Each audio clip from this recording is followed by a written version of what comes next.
ਗੁਰੂ ਗ੍ਰੰਥ ਸਾਹਿਬ ਦੀ ਹਜ਼ੂਰੀ ਵਿੱਚ ਨਿਵਾਜੀ ਗੁਰੂ ਸੰਗਤ ਜੀਓ,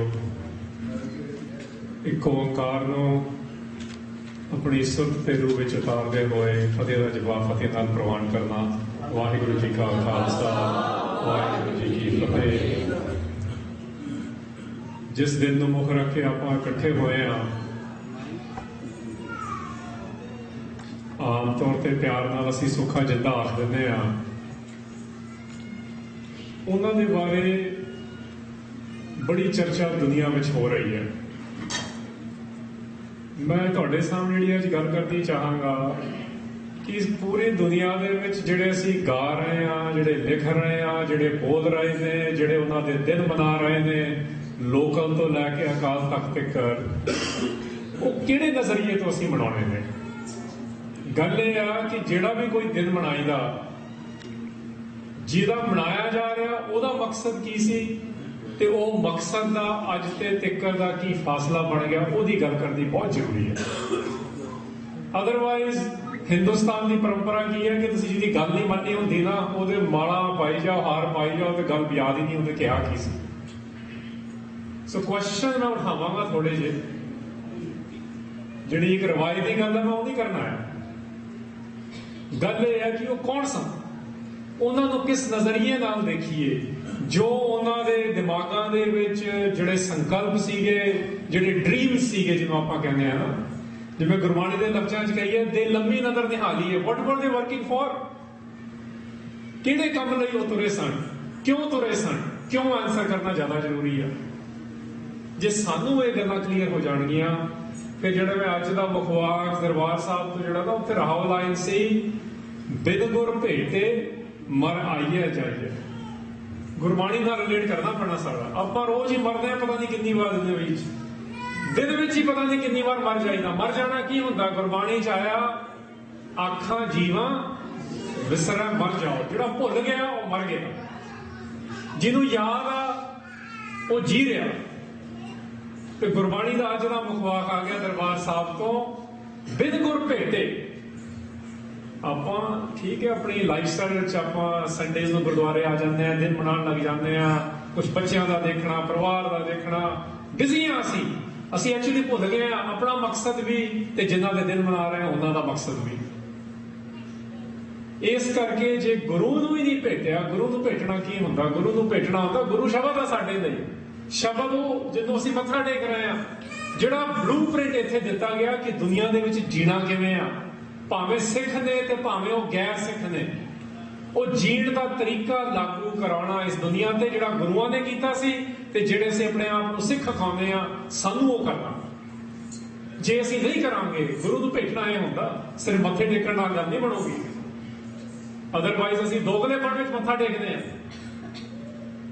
ਸਾਰੇ ਸ਼ਾਮਲ ਆ ਆਪਾਂ ਉਹਦੇ 'ਚ, ਕਿਉਂਕਿ ਭੁੱਲ ਜਾਂਦੇ ਆ ਮਕਸਦ ਕੀ ਹੈ। ਬਿਨ ਗੁਰ ਭੇਟੇ, ਬਗੈਰ ਗੁਰੂ ਨੂੰ ਆਪਣਾ ਮਾਈਂਡ ਦਿੱਤੇ। ਸਿਰ ਲਾਉਣ ਦਾ ਮਤਲਬ ਹੁੰਦਾ ਆਪਣਾ ਮਾਈਂਡ ਦੇ ਦੇਣਾ, ਤੇ ਇਹ ਥਾਟ ਤੋਂ ਬਚਾਉਣ ਦੇ ਲਈ ਜੇ ਫਿਜ਼ੀਕਲ ਸਿਰ ਵੀ ਦੇਣਾ ਪਵੇ ਉਹ ਵੀ ਦੇਵਾਂਗੇ। ਜੇ ਇਸ ਕੰਮ ਲਈ ਕੋਈ ਤਿਆਰ ਨਹੀਂ ਹੋ ਰਿਹਾ, ਮਰ ਆਈਏ ਜਾਈਏ। ਫਿਰ ਜਿਹੜੀ ਦੁਨੀਆ ਦੇ ਧਰਮ, ਦੁਨੀਆ ਦੇ ਧਰਮਾਂ ਦੇ ਠੇਕੇਦਾਰ, ਉਹਨਾਂ ਨੇ ਸਿਸਟਮ ਜਿਹੜਾ ਇੱਕ ਗਦੀ ਗੇੜ ਬਣਾਇਆ, ਅਸੀਂ ਉਹਦੇ 'ਚ ਹੀ ਫਸੇ ਰਹਿ ਜਾਵਾਂਗੇ। ਜਿਵੇਂ ਗੁਰੂਆਂ ਵੇਲੇ ਵੀ ਲੋਕਾਂ ਨੇ ਬਣਾਇਆ ਹੋਇਆ ਸੀ ਤੇ ਹੁਣ ਫਿਰ ਬਣਾਇਆ ਹੋਇਆ। ਤੇ ਜਿਹੜਾ ਗੁਰੂ ਦੇ ਨਾਲ ਜੁੜ ਗਿਆ, ਜੁੜਨ ਤੋਂ ਅੱਗੇ ਫਿਰ ਸਾਰਾ ਕੁਝ ਭੇਟਾ ਕਰਨ ਲਈ ਤੁਰ ਪਿਆ ਤੇ ਕਰਤਾ, ਉਹਨੂੰ ਪਤਾ ਲੱਗਦਾ ਕਿ ਇਹ ਭੰਬਲ ਭੁੱਸੇ ਚੋਂ ਬਾਹਰ ਕਿਵੇਂ ਆਉਣਾ। ਹੁਣ ਇਹ ਅੱਜ ਦਾ ਹੁਕਮ ਆ, ਹੁਕਮ ਨੂੰ ਅਸੀਂ ਸਰ ਮੱਥੇ ਕਰੀਦਾ ਕਿ ਅਸੀਂ ਮੰਨਾਂਗੇ। ਇਸ ਸੰਦਰਭ ਵਿੱਚ ਜੇ ਤੁਸੀਂ ਸੁੱਖੇ ਜਿੰਦੇ ਦੀ ਲਾਈਫ ਨੂੰ ਦੇਖੋਗੇ, ਉਹ ਕੌਣ ਸੀ? ਸਾਡੇ ਕੋਲ ਤਾਂ ਨਜ਼ਰੀਆ ਹੀ ਨਹੀਂ ਡਿਵੈਲਪ ਹੋ ਰਿਹਾ। ਮੇਰੇ ਵਰਗੇ ਵੀ ਪਤਾ ਨਹੀਂ ਕੀ ਬੋਲ ਜਾਂਦੇ ਨੇ। ਅਸੀਂ ਕਈ ਵਾਰ ਇਹਦੇ ਪਿੱਛੇ ਹੀ ਪੈ ਜਾਂਦੇ ਹਾਂ। ਦੇਖੋ, ਇੱਕ ਹੈਗਾ ਪੰਜਾਬੀਆਂ ਦਾ ਨਜ਼ਰੀਆ, ਇੱਕ ਹੈ ਸਿੱਖਾਂ ਦਾ ਨਜ਼ਰੀਆ, ਇੱਕ ਹੈ ਹਿੰਦੁਸਤਾਨ ਦੀ ਗਵਰਨਮੈਂਟ ਦਾ ਨਜ਼ਰੀਆ। ਕਿਹੜਾ ਨਜ਼ਰੀਆ ਸਾਹਮਣੇ ਲੈ ਕੇ ਆ ਰਹੇ ਆ? ਲੋਕੀ ਕਈ ਵਾਰ ਮੈਨੂੰ ਵੀ ਕਹਿੰਦੇ ਨੇ ਕਿ ਤੁਹਾਨੂੰ ਪਤਾ ਨਹੀਂ ਜੀ ਉਹ ਕੀ ਕਰਦੇ ਸੀ। ਮੈਂ ਕਿਹਾ, ਸਾਡੇ ਵਿੱਚ 100 ਉਣਤਾਈਆਂ ਹੋਣਗੀਆਂ। ਗੁਰਬਾਣੀ 'ਚ ਤਾਂ ਆਇਆ ਹੀ ਹੈਗਾ ਕਿ ਭੂਲੇ ਮਾਰਗ ਜਿਨ੍ਹਾਂ ਬਤਾਇਆ, ਐਸਾ ਗੁਰਬੜ ਭਾਗੀ ਪਾਇਆ। ਅਸੀਂ ਪਰਫੈਕਟ ਬੰਦੇ ਨਹੀਂ ਲੱਭ ਰਹੇ। ਸਿੱਖੀ ਦੀ ਸਟੋਰੀ ਪਰਫੈਕਟ ਬੰਦਿਆਂ ਦੀ ਨਹੀਂ ਆ। ਸਿੱਖੀ ਦੀ ਸਟੋਰੀ ਉਹਨਾਂ ਦੀ ਨਹੀਂ ਆ। ਪੂਰਾ 550 ਸਾਲ ਤੁਸੀਂ ਦੇਖ ਲਓ, ਜਿਹੜੇ ਆਲਰੇਡੀ ਜੁੜੇ ਹੋਏ ਸੀ, ਜਿਹੜੇ ਕਹਿੰਦੇ ਸੀ ਅਸੀਂ ਗੋਡ ਦੇ ਰੱਬ ਦੇ ਨਾਲ ਜੁੜੇ ਬੈਠੇ ਆ, ਸਾਡੀ ਸਾਰੀ ਸਟੋਰੀ ਉਹਨਾਂ ਦੀ ਹੈ ਕਿ ਜਿਨ੍ਹਾਂ ਨੂੰ ਦੁਨੀਆ ਨੇ ਲਤਾੜਿਆ ਹੋਇਆ ਸੀ, ਦਬਾਇਆ ਹੋਇਆ ਸੀ, ਜਿਨ੍ਹਾਂ ਨੂੰ ਕਿਹਾ ਸੀ ਤੁਸੀਂ ਕਿਸੇ ਜੋਗੇ ਨਹੀਂ, ਉਹਨਾਂ ਨੂੰ ਇਕੱਠਾ ਕਰਕੇ ਉਹਨਾਂ ਦੇ ਵਿੱਚ ਸ਼ਬਦ ਐਂਟਰ ਕਰਾ ਕੇ ਗੁਰੂਆਂ ਦੇ ਕਾਫਲੇ ਵਿੱਚ ਜੋੜਿਆ ਗਿਆ। ਸਾਡੀ ਸਾਰੀ ਸਟੋਰੀ ਉਹ ਆ। ਅਸੀਂ ਤਾਂ ਪਰਫੈਕਟ ਬੰਦੇ ਲੱਭਦੇ ਹੀ ਨਹੀਂ, ਅਸੀਂ ਤਾਂ ਸਾਰੇ ਹੀ ਫਰਾਡ ਆ, ਜਿਹਨੂੰ ਅੰਗਰੇਜ਼ੀ 'ਚ ਕਿਹਾ ਜਾਂਦਾ। We all have some problems. Problem ਦੇ ਵਿੱਚੋਂ ਜਿਹੜਾ ਬਾਹਰ ਆਵੇ, ਗਦੀ ਗੇੜ ਚੋਂ, ਮਰ ਆਈਏ ਜਾਈਏ ਤੋਂ ਉਹ ਬਾਹਰ ਆਵੇ, ਜਦ ਵੀ ਉਹਨੂੰ ਰੀਅਲਾਈਜ਼ੇਸ਼ਨ ਹੋਗੀ। ਦੇਖੋ ਲਾਈਫ ਦੇ ਵਿੱਚ ਕੁਝ ਮੋਮੈਂਟਸ ਆਉਂਦੇ ਨੇ ਹਰੇਕ ਦੀ, ਕੁਝ ਮੋਮੈਂਟਸ, ਕੁਝ ਪਲ ਹੁੰਦੇ ਨੇ, ਸਾਖੀਆਂ ਬਣ ਜਾਂਦੀਆਂ ਉਹਨਾਂ ਦੀਆਂ। ਉਹ ਪਲ ਜਿਹੜਾ ਬੰਦਾ ਜੋ ਕੁਝ ਵੀ ਉਸ ਤੋਂ ਪਹਿਲਾਂ ਕਰਦਾ ਸੀ, ਕੋਈ ਫਰਕ ਨਹੀਂ ਪੈਂਦਾ। ਆਪਾਂ ਪਤਾ ਨਹੀਂ ਕੀ ਕਰਦੇ ਆਪਣੀ ਲਾਈਫ ਦੇ ਵਿੱਚ। ਜਦੋਂ ਮੂਵਮੈਂਟ ਆ ਗਿਆ ਲਾਈਫ ਦੇ ਵਿੱਚ, ਉਹ ਪਲ ਆ ਗਏ, ਜਦ ਰੀਅਲਾਈਜ਼ੇਸ਼ਨ ਹੋ ਗਈ, ਭੋਲਾ ਮਹਾਰਾਜ ਜੀ ਨੇ ਬਤਾਇਆ ਵਾਲੀ, ਜਦ ਪਤਾ ਲੱਗ ਗਿਆ ਕਿ ਬਈ ਮੈਂ ਕਰਨਾ ਕੀ ਆ, ਤੇ ਉਹਦੇ ਲਈ ਤੁਸੀਂ ਸਾਰਾ ਕੁਝ ਭੇਟਾ ਕਰਨ ਲਈ ਤਿਆਰ ਹੋ ਜਾਓ। ਅਸੀਂ ਤਾਂ ਉਹਨਾਂ ਦੀ ਗੱਲਾਂ ਕਰਨੀਆਂ ਨੇ, ਸਿੱਖ ਨਜ਼ਰੀਏ ਤੋਂ ਕਰਨੀਆਂ ਪੈਣਗੀਆਂ। ਕਿਉਂਕਿ ਜੇ ਕੱਲਾ ਪੰਜਾਬੀ ਨਜ਼ਰੀਆ ਵੀ ਦਿੱਤਾ, ਤੇ ਜਿਹੜੇ ਪੰਜਾਬ ਦੇ ਵੱਡੇ ਰਿਪੋਰਟਰਸ ਕੁਲਦੀਪ ਨਈਅਰ ਵਰਗੇ ਵੀ ਨੇ, ਉਹ ਇਹਨਾਂ ਦੇ ਖਿਲਾਫ ਕਿਤਾਬਾਂ ਲਿਖਦੇ ਨੇ। ਉਹਨੇ ਲਿਖੀ ਹੈ ਕਿਤਾਬ, ਜਿਹੜਾ ਪੰਜਾਬ ਦਾ ਬਹੁਤ ਵੱਡਾ ਜਰਨਲਿਸਟ ਮੰਨਿਆ ਜਾਂਦਾ, ਸੈਕੂਲਰ ਜਰਨਲਿਸਟ ਮੰਨਿਆ ਜਾਂਦਾ।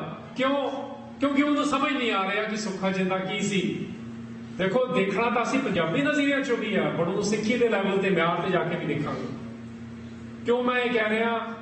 ਜਿਹੜੀਆਂ ਸਮੇਂ ਦੀਆਂ ਸਰਕਾਰਾਂ ਸੀ, ਤੁਹਾਨੂੰ ਪਤਾ ਸਰਾਬੇ ਨੂੰ ਉਹਨਾਂ ਨੇ ਕਿੱਦਾਂ ਦੇਖਿਆ, ਭਗਤ ਸਿੰਘ ਨੂੰ ਵੀ ਕਿੱਦਾਂ ਦੇਖਿਆ।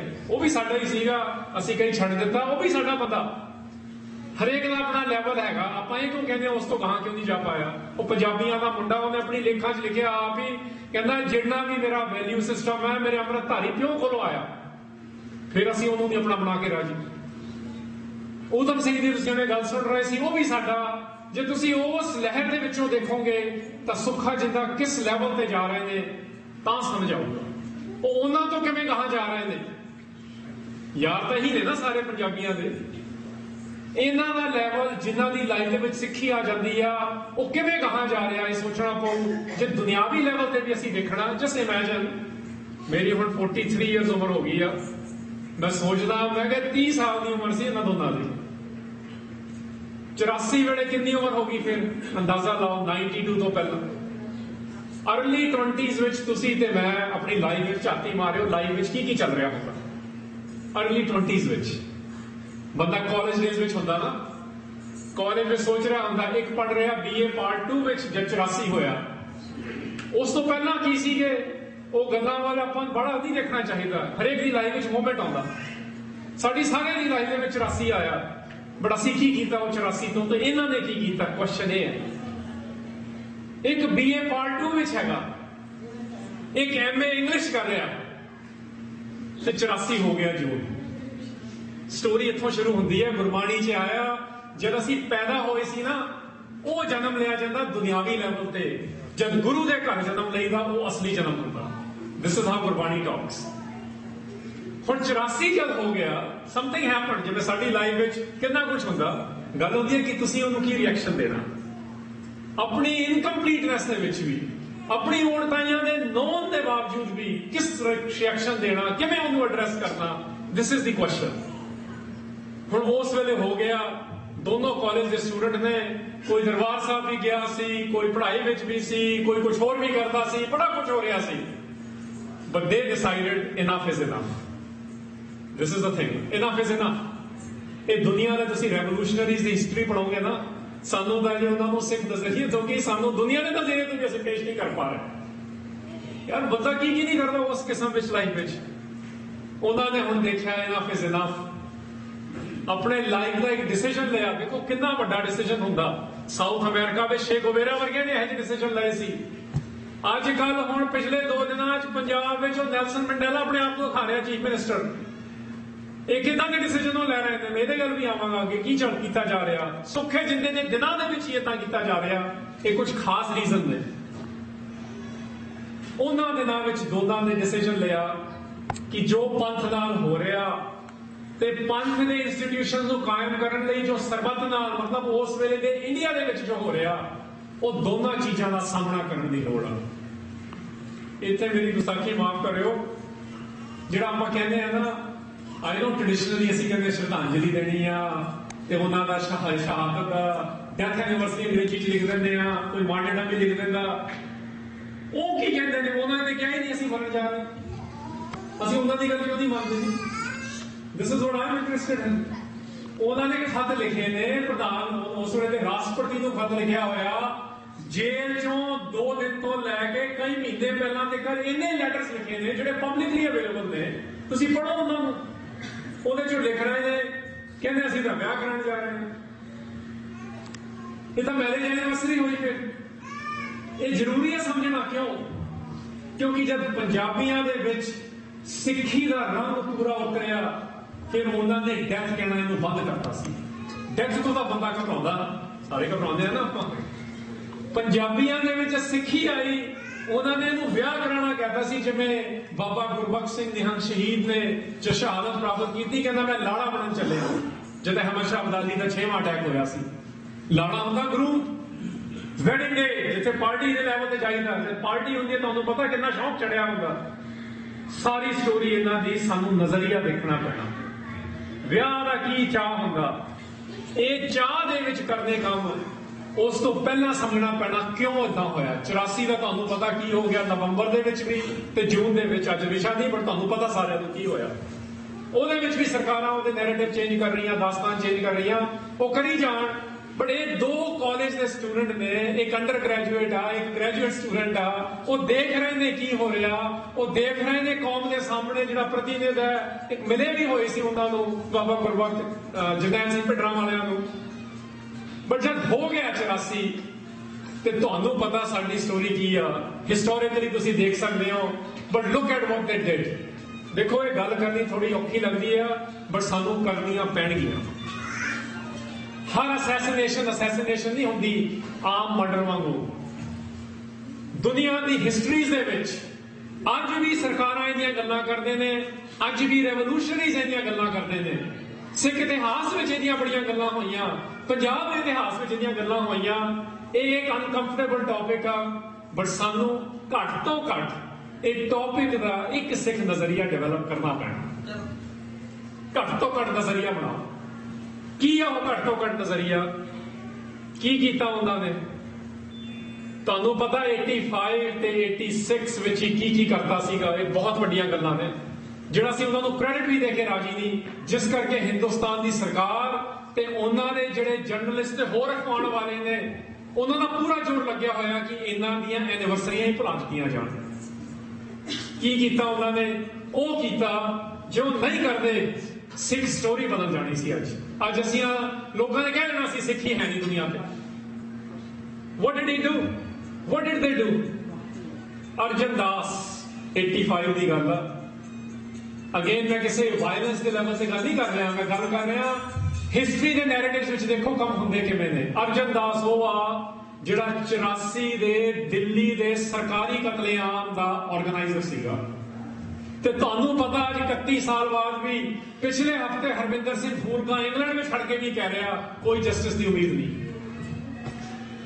ਉਹਨਾਂ ਨੂੰ ਉਸ ਵੇਲੇ ਹੀ ਪਤਾ ਲੱਗ ਗਿਆ ਸੀ, ਕਿਉਂਕਿ ਲਿਸਟ ਤਾਂ ਬਣ ਚੁੱਕੀ ਸੀ। ਕਿਹਨੇ ਕਰਵਾਇਆ? 233 ਨਾਂ ਨੇ ਉਸ ਲਿਸਟ ਦੇ ਵਿੱਚ। ਉਹ ਤਾਂ ਗਿਲਟੀ ਲਿਸਟ ਬਣਾਈ ਸੀਗੀ, ਉਹਦੇ ਵਿੱਚ ਅਰਜਨ ਦਾਸ ਦਾ ਨਾਂ ਸੀ ਕਿ ਇਹ ਆਰਗੇਨਾਈਜ਼ਰ ਸੀਗਾ ਤੇ ਸਰਕਾਰ ਇਹਨੂੰ ਕੁਝ ਨਹੀਂ ਕਰ ਰਹੀ। ਰਾਜੀਵ ਗਾਂਧੀ ਦਾ ਪਰਸਨਲ ਫਰੈਂਡ ਸੀਗਾ। ਬਟ ਉਹ ਵੱਖਰੀ ਗੱਲ ਆ। ਮੇਨ ਗੱਲ ਇਹ ਆ ਕਿ ਜਿਹਨੇ ਸਰਕਾਰ ਦੇ ਲੈਵਲ ਤੇ ਕਤਲੇਆਮ ਨੂੰ ਆਰਗੇਨਾਈਜ਼ ਕੀਤਾ ਹੋਵੇ। ਆਰਗੇਨਾਈਜ਼ ਦਾ ਮਤਲਬ ਆ ਮਿੱਟੀ ਦਾ ਤੇਲ ਕਿਵੇਂ ਜਾਊਗਾ, ਬੱਸਾਂ ਭਰ ਕੇ ਕਿਵੇਂ ਜਾਣਗੀਆਂ, ਵੋਟਰ ਰਜਿਸਟ੍ਰੇਸ਼ਨ ਲਿਸਟ ਕਿਵੇਂ ਦਿੱਤੀ ਜਾਊ, ਸਿੱਖਾਂ ਦੇ ਘਰਾਂ ਨੂੰ ਮਾਰ ਕਿਵੇਂ ਕੀਤਾ ਜਾਊ। ਇਹ ਆਰਗੇਨਾਈਜੇਸ਼ਨ ਹੁੰਦੀ ਹੈ। ਅਰਜਨ ਦਾਸ ਉਹਦੇ ਵਿੱਚ ਸ਼ਾਮਲ ਸੀ। ਦੂਸਰਾ ਨਾਂ ਜਿਹੜਾ ਉਹਨਾਂ ਦੇ ਨਾਂ ਵਿੱਚ ਆਉਂਦਾ ਲਲਿਤ ਮਾਖਨ ਦਾ। ਲਲਿਤ ਮਾਖਨ ਦਾ ਨਾਂ ਕਿਉਂ ਜ਼ਰੂਰੀ ਆ? ਲਲਿਤ ਮਾਖਨ ਜਿਹੜੀ ਉਹ ਲਿਸਟ ਬਣਾਈ ਸੀ ਨਾ, ਹੂ ਆਰ ਦਾ ਗਿਲਟੀ, 2 ਪ੍ਰੋਫੈਸਰਾਂ ਨੇ ਬਣਾਈ ਸੀ। 2 ਹਿੰਦੂ ਪ੍ਰੋਫੈਸਰ ਸੀਗੇ, ਗੋਬਿੰਦ ਮੁਖਤੇ ਤੇ ਰਜਨੀ ਕੋਠਾਰੀ। ਇਹ ਬੁੱਕ ਇੰਡੀਆ 'ਚ ਬੈਨ ਕਰ ਦਿੱਤੀ ਗਈ ਸੀ। ਉਹਨੂੰ ਬਲੈਕ ਬੁੱਕ ਕਿਹਾ ਜਾਂਦਾ ਸੀ ਕਿਉਂਕਿ ਉਹਦਾ ਕਵਰ ਬਲੈਕ ਕਲਰ ਦਾ ਸੀ। ਉਹਦੇ 'ਚ ਉਹਨਾਂ ਨੇ ਦੱਸਿਆ ਸੀ ਕਿੰਨਾ ਨੇ ਕਤਲੇਆਮ ਕਰਾਇਆ। ਉਹ 233 ਦੀ ਲਿਸਟ ਤੇ ਤੀਜਾ ਨਾਂ ਸੀਗਾ ਲਲਿਤ ਮਾਖਨ। ਸਮਝਣਾ ਪਵੇਗਾ। ਇਹ ਜਿਹੜੇ ਆਪਾਂ ਬਣਾ ਦਿੰਦੇ ਨੇ ਟੈਰਰਿਸਟ ਸੀ, ਸਰਕਾਰ ਇਹ ਬੋਲਦੀ ਆ ਟੈਰਰਿਸਟ ਨਹੀਂ ਕਰਦੇ ਇਹ ਜਿਹੇ ਕੰਮ। ਟੈਰਰਿਸਟ ਕੀ ਕਰਦੇ ਨੇ? ਟੈਰਰਿਸਟ ਆਮ ਜਨਤਾ ਨੂੰ ਤੰਗ ਕਰਦੇ ਨੇ, ਟੈਰਰਿਸਟ ਆਮ ਜਨਤਾ ਨੂੰ ਲੁੱਟਦੇ ਖੋਹਦੇ ਨੇ। ਇਹਨਾਂ ਦੇ ਕੰਮ ਦੇਖੋ ਕੀ ਨੇ। Don't buy the propaganda of the state. तीसरा नाम है जनरल वैद्या। जनरल वैद्या कौन सी? जून 84 का आर्कीटैक्ट सी। आर्कीटैक्ट होंदा जिन्हें पूरी योजना बनाई ते उस वेले दी इंडियन आर्मी का चीफ। ये तीन नाम आउंदे ने उन्होंने, होर बंदियां दे भी नाम आउंदे ना, बड़े ना सुखा जिंदा दे नाम, ये तीन बंदियां दे नाम आउंदे कि इन्हां नूं जस्टिस दे लैवल ते, रिवेंज नहीं, वेंजेंस नहीं, बदला नहीं, सिੱਖੀ ਵਿੱਚ बदले नहीं ले जाते। सिੱਖੀ ਵਿੱਚ ਹੁੰਦਾ कि जब न्याय प्रणाली अपना काम खत्म कर देण, गुरबाणी च आया पूरा न्याय करे करतार। असी करतार दे सेवक हां, करतार कोई बंदा नहीं है, वो साडे विच ही वसदा ते असी न्याय लेना भी आप सिखना। ये तीन बंदियां नूं आम पंजाबी च कहते गड्डी चढ़ाता सी। बट जे आपां सीधे लैवल ते गल करिए, जब सरकारां दा फेल हो गया सारा सिस्टम, जब सरकारां ने जस्टिस देना बंद करता ते 31 साल सबूत ने कोई ये नहीं कह सकता कि जस्टिस मिल जाना सी।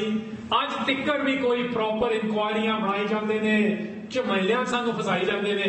31 साल हो गए, कुछ नहीं किया ना सरकार ने। दे न्यू उस वेले विदिन 3 ईयर्स इन्हां दे ये काम होए। ते एक चौथे काम की भी गल कर लेनी चाहिए। लिमका जिहड़ी वर्ल्ड रिकॉर्ड बुक आ ਉਹਦੇ ਚ लिखिया कि पंजाब दे विच सब तो वड्डी ओपन डकैती जिहड़ी होई सी। देखो ये सिक्खां दा तरीका रहा, लोकां नूं नहीं लुटना बट सरकार नूं लुटना। साडी सारी 18th सेंचुरी हिस्टरी सिक्खां दी, 18वीं शताब्दी का इतिहास देखिए ना, सिक्खां ने फाइनेंस किवें कीते सी अपने काम, सरकार नूं लुटदे सी। जिहड़ा लुधियाणे दा बैंक लुटिया गया, एक बंदा ते एक फायर नहीं हुई। इमेजिन करो किवें हो सकदा। This is a Bollywood movie, Hollywood movie waiting to be made. तुसीं देखिया किसी ने इनसाइड जॉब देखी होवे ते अंग्रेजी मूवी। इमेजिन दिस, सब तो वड्डी जिहड़ी एक दिन दहाड़े काम करना इन्ना वड्डा, उस वेले का कहा जाता 6 करोड़ रुपया, करीबन 57 मिलियन रुपीस। एक गोली नहीं चलनी। इंडियन पुलिस का स्टेटमेंट है, इनफैक्ट रीड करना तुहाडे लई स्टेटमेंट। उन्होंने कहा, देखो किवें लुधियाने का जिहड़ा गल कर रहे हैं, जिहड़ी कि मिलरगंज में पंजाब नैशनल बैंक की ब्रांच सी ते उत्थे RBI का पैसा पिया सी, रिजर्व बैंक ऑफ इंडिया का, क्योंकि बैंकों को दिंदे होंदे ने बैंक के सिस्टम जब लोन करना होंदा एक दूजे नूं। इंडियन पुलिस का स्टेटमेंट देखो की आ, neat and clean operation where no one was injured. हुण तुसीं मैनूं दसो, पुलिस आप ये बोल रही है इन्ना वड्डा काम हो रहा, एक गोली तिक्कर नहीं चलाई जा रही, ते 3 थां जिथे गोली चलाई गई, वो बंदियां दी देखो की कर रहे सी। वो केड़ी कोर्ट दुनिया दी, केड़ा पब्लिक ओपीनियन दुनिया दा ये कह सकता कि ये अतवादी सी? ये एक प्रोपेगेंडा वॉर, क्योंकि काम बहुत वड्डा हो गया। तुसी इंडियन गवर्नमेंट के एंगल तो देखो, उन्होंने लिए तो सिक्योरिटी नाइटमेयर बन गया है कि ये पॉसिबल किवें है, 2 एवरेज स्टूडेंट यह जे काम कर जाण। ये साडी स्टोरी, वो किसी को नहीं मार रहे आम जनता को। बंदे देखो किन्हां नूं कीता जा रहा। जब इन्ने वड्डे काम हो जाते हैं, तुहानूं पता उन्हां दा फिर अरेस्ट होया, उहदे अपने कारण ने। एक दा पूने अरेस्ट हो गया सी, एक दा मजदूर दे टिल्ले किसी ने फड़वाया सी गुरुद्वारे। साडे विच ही बैठे ने कोलैबोरेटर्स भी, फड़वाया सी किसी ने। एक एक्सीडेंट कारण हो गया सी, ट्रक विच मोटरसाइकिल बजी, चलो जेल हो गई। ये भी मैं गल करनी चाहांगा, बिकॉज इत्थों सानूं पता लगदा बंदे किस तरह दे ने। हुण जेल होई, जेल दे विच जब कोर्ट केस चल रहा, उत्थे की हो रहा, वो मैं कॉरस्पोंडेंस पढ़िया ने काफी। मैं वेट कर रहा कि सारियां पब्लिकली अवेलेबल हो जाण, बट जिन्नियां पढ़िया ने ਉਹਦੇ ਵਿੱਚ मैं तुहानूं एक स्टेटमेंट दसना चाहना। उन्हां ते केस लगे कई, इंक्लूडिंग टाड़ा दे, ते उस वेले 200 विटनेस प्रोड्यूस किया स्टेट ने, 200, 1000 डॉक्यूमेंट प्रोड्यूस किया। ते जब कोर्ट केस का एनालिसिस किया गया, कहते कोई सबूत ही है नहीं गंढी देण दा। देखो किदां इत्थों तुसीं इन्हां दा अंदाजा लाओ ना, बंदे किस किस्म दे ने, किदां दी प्लानिंग है ते की हो रहा। इंडियन सुप्रीम कोर्ट की रिव्यू की किताब छपी आ, KG कनैबरम ने छापी आ, ते वो लिखदा, कहता जब सरकार को लग्या ना कोई सबूत भी है नहीं, फिर उन्होंने की किया, फिर कहते इन्हां दी जिहड़ा कैरेक्टर सीगा ਉਹਦੇ बारे स्टोरियां फैलानियां शुरू कीतियां। डीजनरेट कर दो कहते इन्हां नूं, because they didn't have the evidence. फिर उस वेले कहानियां बनाईयां गईयां बड़ियां। ही राइट्स इट ਇਨਫੈਕਟ ਉਹ ਕਹਿ ਰਿਹਾ, ਮੈਂ ਲਾਈਨ ਪੜ੍ਹਨੀ ਚਾਹਾਂਗਾ ਅੰਗਰੇਜ਼ੀ ਤੁਹਾਡੇ ਜੀ, ਉਹ ਕਹਿੰਦਾ the propaganda against political dissent is never complete unless dissenters are portrayed as completely degenerative। ਕਹਿੰਦੇ ਜਦ ਤੱਕ ਸਰਕਾਰ ਪੂਰਾ ਪ੍ਰੋਪੇਗੈਂਡਾ ਸਰਕਾਰ ਦਾ ਕੰਪਲੀਟ ਨਹੀਂ ਹੁੰਦਾ, ਜਦ ਤੱਕ ਜਿਨ੍ਹਾਂ ਦੇ ਵੱਡੇ ਕੰਮ ਹੁੰਦੇ ਨੇ ਉਹਨਾਂ ਨੂੰ ਇੱਕ ਬਹੁਤ ਗੰਦੇ ਕਿਸਮ ਦੇ ਇਨਸਾਨ ਦਿਖਾਉਣਾ ਸਬੂਤ ਕਰਨ। ਇਹ ਫਿਰ ਸਰਕਾਰ ਨੇ ਕੀਤਾ, ਸਾਡੇ ਕੰਨਾਂ ਵਿੱਚ ਵੀ ਪਾਤਾ ਲੋਕਾਂ ਨੇ ਆ ਕੇ। ਪਤਾ ਕਨਵਿਕਸ਼ਨ ਕਿਵੇਂ ਹੋਈ ਉਹਨਾਂ ਦੀ? ਇਹ ਆ ਫਰਕ ਪੁਰਾਣੇ ਪੰਜਾਬੀਆਂ ਦਾ ਤੇ ਸਿੱਖਾਂ ਦੇ ਸੁੱਖੇ ਜਿੰਦੇ ਦਾ। ਪਤਾ ਕਿਵੇਂ ਸਜ਼ਾ ਹੋਈ? ਉਹਨਾਂ ਨੇ ਆਪ ਕਿਹਾ ਕਿ ਅਸੀਂ ਕੀਤਾ, ਤੇ ਫਿਰ ਦੱਸਿਆ ਕਿਉਂ ਕੀਤਾ। ਦੇਖੋ ਭਗਤ ਸਿੰਘ ਬਹੁਤ ਵੱਡਾ ਸੀ, ਗੁਸਤਾਖੀ ਮਾਫ ਕਰਿਓ, ਆਪਾਂ ਉਹਨੂੰ ਵੀ ਏਦਾਂ ਛੇਤੀ ਚੈਲੰਜ ਨਹੀਂ ਕਰ ਸਕਦੇ, ਉਹ ਵੀ 23 ਸਾਲ ਦੀ ਉਮਰ ਦਾ ਹੀ ਸੀ, ਬਟ ਉਹਨੇ ਕਦੇ ਐਡਮਿਟ ਨਹੀਂ ਕੀਤਾ ਸੀ, ਤੇ ਜਿਹੜੀਆਂ ਚੀਜ਼ਾਂ ਐਡਮਿਟ ਕੀਤੀਆਂ ਸੀ ਉਹ ਝੂਠ ਸੀਗੀਆਂ, ਕਿਉਂਕਿ ਕੰਮ ਕੋਈ ਹੋਰ ਕਰਕੇ ਆਇਆ ਸੀ। ਭਾਈ ਰਣਧੀਰ ਸਿੰਘ ਦੀ ਜੇਲ੍ਹ ਚਿੱਠੀਆਂ ਵਿੱਚ ਸਾਰੀ ਗੱਲ ਆਈ ਹੋਈ ਹੈ ਕਿ ਉਹਨਾਂ ਦੀ ਗੱਲਬਾਤ ਹੋਈ ਆਪਸ ਵਿੱਚ, ਬਟ ਫਿਰ ਵੀ ਉਹ ਬਹੁਤ ਵੱਡਾ ਸੀ। ਗਾਂਧੀ ਵਗੈਰਾ ਉਹਨੂੰ ਕਹਿੰਦੇ ਸੀ ਫਾਂਸੀ ਤੇ ਚੜਾ ਦੋ, ਨਹਿਰੂ ਵਰਗੇ ਸਾਰੀ ਇੰਡੀਅਨ ਕਾਂਗਰਸ ਨੇ ਕਿਹਾ ਸੀ ਮਾਰ ਦੋ ਭਗਤ ਸਿੰਘ ਨੂੰ ਵੀ, ਬਟ ਮੈਂ ਦੱਸ ਰਿਹਾ ਇਹ ਭਗਤ ਸਿੰਘ ਤੋਂ ਕਿਉਂ ਬਹਾਨੇ। ਸਰਕਾਰ ਕੋਲ ਸਬੂਤ ਨਹੀਂ, 200 ਵਿਟਨੈਸਸ ਕੁਝ ਨਹੀਂ ਕਰਵਾ ਪਾਈਆਂ, 1000 ਡਾਕੂਮੈਂਟ ਕੁਝ ਨਹੀਂ ਕਰਾ ਪਾਇਆ, ਫਿਰ ਇਹਨਾਂ ਨੇ ਕਿਹਾ ਅਸੀਂ ਕੀਤਾ, ਤੇ ਇਹ ਕਾਰਨ ਨੇ ਜਿਸ ਕਰਕੇ ਕੀਤਾ। ਖੁੱਲੀ ਚਿੱਠੀ ਲਿਖੀ, ਫਿਰ ਇੱਕ ਹੋਰ ਚਿੱਠੀ ਲਿਖੀ ਪ੍ਰੈਜ਼ੀਡੈਂਟ ਨੂੰ। ਇਹ ਬਹੁਤ ਵੱਡੀ ਗੱਲ ਹੈ, ਕਿਉਂਕਿ ਪਿਛਲੇ 31 ਸਾਲਾਂ ਵਿੱਚ ਸਿੱਖ ਸੰਸਥਾਵਾਂ ਤੇ ਕਈ ਸਿੱਖ ਵੀ ਇਹ ਗੱਲ ਤੇ ਪੈਰਾ ਨਹੀਂ ਦੇ ਪਾ ਰਹੇ। ਉਸੇ ਚਿੱਠੀ 'ਚ ਉਹਨਾਂ ਨੇ ਲਿਖਿਆ no clemency from the state of India, ਸਾਨੂੰ ਕੋਈ ਰਿਆਇਤ ਨਹੀਂ ਕੀਤੀ ਜਾਵੇ। ਹੁਣ ਇਸ ਕਿਸਮ ਦੇ ਇਤਿਹਾਸ ਵਿੱਚ ਬੰਦੇ ਕਿੱਥੇ ਆਉਂਦੇ ਨੇ ਜਿਹੜੇ ਆਪ ਦੱਸ ਰਹੇ ਨੇ ਅਸੀਂ ਕੀਤਾ, ਸਰਕਾਰ ਨਹੀਂ ਪ੍ਰੂਵ ਕਰ ਪਾ ਰਹੀ, ਫਿਰ ਦੱਸ ਰਹੇ ਨੇ ਕਿ ਸਾਡੇ ਤੇ ਰਿਆਇਤ ਵੀ ਨਹੀਂ ਕੀਤੀ ਜਾਵੇ। ਇਹ ਆ ਸੁੱਖਾ ਜਿੰਦਾ। ਆਈ ਡੋਂਟ ਥਿੰਕ ਇਹ ਸਾਨੂੰ ਸਮਝ ਵੀ ਆਇਆ ਕਿ ਕਿਸ ਤਰੀਕੇ ਨਾਲ ਪੇਸ਼ ਕੀਤਾ ਜਾਵੇ ਇਹਨਾਂ। ਹੁਣ ਜਦ ਇਹ ਇੰਨਾ ਕੁਝ ਹੋ ਗਿਆ, ਤੁਹਾਨੂੰ ਪਤਾ ਅਕਤੂਬਰ 1992 ਮੈਂ ਕਾਲਜ ਸੀਗਾ, ਯੂਨੀਵਰਸਿਟੀ ਵਿੱਚ, ਲਾਸਟ ਈਅਰ ਸੀਗਾ ਮੇਰਾ ਐਰੋਸਪੇਸ ਇੰਜੀਨੀਅਰਿੰਗ ਦਾ, ਮੈਨੂੰ ਯਾਦ ਆ ਪੂਰਾ ਚੰਗੀ ਤਰ੍ਹਾਂ ਯਾਦ ਆ। ਤੇ ਮੈਨੂੰ ਇਹ ਵੀ ਯਾਦ ਆ ਅਮਰੀਕਾ ਵਿੱਚ ਸਟੂਡੈਂਟ ਆਰਗੇਨਾਈਜੇਸ਼ਨ ਜਿਹੜੇ ਇੱਥੇ ਦੇ ਜੰਪਲ ਨੇ ਕਿਹੜੇ ਕੰਮਾਂ 'ਚ ਸੀ। ਉਸ ਵੇਲੇ ਜੇ ਇੰਟਰਨੈਟ ਥੋੜਾ ਥੋੜਾ ਸ਼ੁਰੂ ਹੋਇਆ ਸੀ, ਡੌਸ ਦੇ ਰਾਹੀਂ ਭੇਜੀਦਾ ਸੀ, ਅਸੀਂ ਇਹਨਾਂ ਦੀ ਚਿੱਠੀ ਨੂੰ ਭੇਜਿਆ ਕਿ ਸਾਰੇ ਪੜ੍ਹ ਲਓ ਘੱਟ ਤੋਂ ਘੱਟ। ਹੁਣ ਸਾਡੇ 'ਚੋਂ ਪਤਾ ਨਹੀਂ ਅੱਜ ਵੀ ਕਿੰਨਾ ਕੁ ਪੜ੍ਹੀ ਹੋਣੀ ਹੈ ਚਿੱਠੀ ਇਹਨਾਂ ਦੀ। ਕਿਸੇ ਦੀ ਮੈਰਿਜ ਐਨੀਵਰਸਰੀ ਮਨਾ ਰਹੇ ਨਾ ਆਪਾਂ, ਡੈਥ ਨਹੀਂ, ਉਹਨਾਂ ਨੇ ਕਿਹਾ ਮੈਰਿਜ, ਉਹਨੇ ਚਿੱਠੀ 'ਚ ਲਿਖਿਆ, ਤੇ ਬਾਕੀ ਚਿੱਠੀਆਂ 'ਚ ਲਿਖਿਆ ਕਿ ਆਪ ਉਹਨਾਂ ਨੇ ਲੱਡੂ ਵੰਡੇ। ਇਹਦਾ ਕੀ ਮਤਲਬ? ਇਹ ਗੁਰਬਾਣੀ ਦੀ ਪਰੰਪਰਾ ਇਹ ਹੋਰਾਂ ਨੂੰ ਸਮਝ ਆ ਨਹੀਂ ਸਕਦੀ, ਤੁਹਾਨੂੰ ਤੇ ਮੈਨੂੰ ਵੀ ਸਮਝ ਨਹੀਂ ਆਊਗੀ ਜਦ ਤੱਕ ਸਾਡੀ ਲਾਈਫ ਦੇ ਵਿੱਚ ਗੁਰੂ ਦਾ ਆਈਡੀਆ ਨਹੀਂ ਆਊਗਾ, ਜਿਹਨੂੰ ਸ਼ਬਦ ਕਿਹਾ ਜਾਂਦਾ। ਸੋਹਿਲਾ ਪੜ੍ਹਦੇ ਆ ਨਾ, ਉੱਥੇ ਆਇਆ ਕਿ ਜਿੱਦਣ ਸਾਹਿਬ ਨੂੰ ਮਿਲਣ ਜਾਣਾ ਉਦਣ ਸਾਰੇ ਇਕੱਠੇ ਹੋ ਕੇ ਤੇਲ ਚੋਣ ਆ ਜਿਓ। ਉਹ ਖੁਸ਼ੀ ਮਨਾਉਣ ਦਾ ਦਿਨ ਕਹਿੰਦੇ ਉਹ ਹੁੰਦਾ। ਦੇਹੋ ਸੱਜਣ ਅਸੀਂ ਸਰੀਆਂ ਅਸੀਂ ਸਣੀਆਂ, ਜੇ ਹੋਵੇ ਸਾਹਿਬ ਸਿਓ ਮੇਲ। ਉੱਥੇ ਲਿਖਿਆ ਮਿਲ ਕਰ ਪਾਵੋ ਤੇਲ। ਤੁਹਾਨੂੰ ਪਤਾ ਉਹ ਪੰਜਾਬੀ ਪਰੰਪਰਾ ਤੇਲ ਚੋਣ ਦੀ, ਜਿੱਦਣ ਵਿਆਹ ਕਰਕੇ ਘਰ ਆਈਦਾ। ਇਹ ਦੱਸਿਆ ਜਾ ਰਿਹਾ ਗੁਰਬਾਣੀ 'ਚ, ਤੇ ਉਹਨੂੰ ਆਪਣੇ ਐਂਗਲ ਦੇ ਨਾਲ, ਆਪਣੀ ਪਰਸਨਲ ਇੰਟਰਪ੍ਰੀਟੇਸ਼ਨ ਦੇ ਨਾਲ ਆਪਣੀ ਲਾਈਫ ਵਿੱਚ ਲੈ ਕੇ ਆ ਰਹੇ ਨੇ, ਤੇ ਹਕੀਕਤ ਦੇ ਰੂਪ ਵਿੱਚ ਕਰਕੇ ਦਿਖਾ ਰਹੇ ਨੇ, ਤੇ ਆਪਣੇ ਪਰਿਵਾਰਾਂ ਨੂੰ ਦੱਸ ਰਹੇ ਨੇ ਕੀ ਕਰਨਾ, ਆਪਣੀਆਂ ਚਿੱਠੀਆਂ ਵਿੱਚ ਦੱਸ ਰਹੇ ਨੇ ਕੀ ਕਰਨਾ। ਤੇ ਜਦ 4 ਵਜੇ ਦਾ ਟਾਈਮ ਸੀ ਉਹਨਾਂ ਨੂੰ ਹੈਂਗ ਕਰਨ ਦਾ, 9 ਅਕਤੂਬਰ ਨੂੰ 1992 'ਚ, ਮੈਂ ਆਈ ਵਾਸ ਥਿੰਕਿੰਗ ਮੇਰੀ ਉਮਰ ਅਜੇ 20 ਸਾਲ ਦੀ ਸੀਗੀ, ਉਹ 30 ਸਾਲ ਦੀ ਉਮਰ 'ਚ ਹੈਂਗ ਕਰ ਦਿੱਤੇ ਗਏ।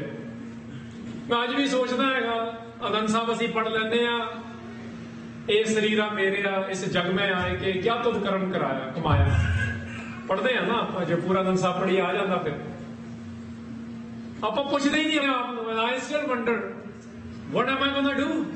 What have I done? ਕੀ ਕੀਤਾ ਮੈਂ ਅੱਜ ਤੱਕ ਤੇ ਕੀ ਕਰਾਂਗਾ?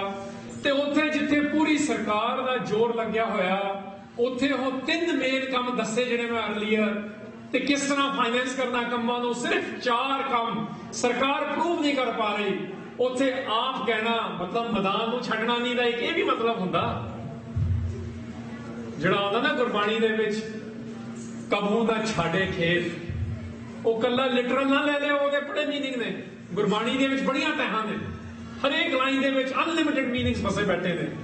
ਉਹ ਤਾਂ ਜਿਹੜਾ ਜੀਣਾ ਸ਼ੁਰੂ ਕਰਦਾ ਉਹਨੂੰ ਡਿਸਕਵਰ ਹੋਣੇ ਸ਼ੁਰੂ ਹੁੰਦੇ ਨੇ। ਕਬੂ ਨਾ ਛਾੜੇ ਜੇਤ ਵਿੱਚ, you don't run away from whatever you have done, you own it. ਜਿਵੇਂ ਬਾਬਾ ਬੰਦਾ ਸਿੰਘ ਬਹਾਦਰ ਨੇ ਓਨ ਕੀਤਾ ਕਿ ਹਾਂ ਅਸੀਂ ਕੀਤਾ, ਤੇ ਉਹਨੂੰ ਵੀ ਏਦਾਂ ਹੀ ਮਾਰਿਆ ਗਿਆ ਤਸੀਹੇ ਦੇ ਕੇ। ਏਦਾਂ ਹੀ ਸੁੱਖਾ ਜਿੰਨਾ ਓਨ ਕਰਦੇ ਨੇ, 30 ਸਾਲ ਦੀ ਉਮਰ ਵਿੱਚ ਓਨ ਕਰ ਰਹੇ ਨੇ ਕਿ ਅਸੀਂ ਇਹ ਕੀਤਾ। ਇੱਥੇ ਮੈਂ 2 ਗੱਲਾਂ ਕਰਨੀਆਂ ਚਾਹਾਂਗਾ ਹੋਰ। 3-4 ਸਾਲ ਹੋਏ,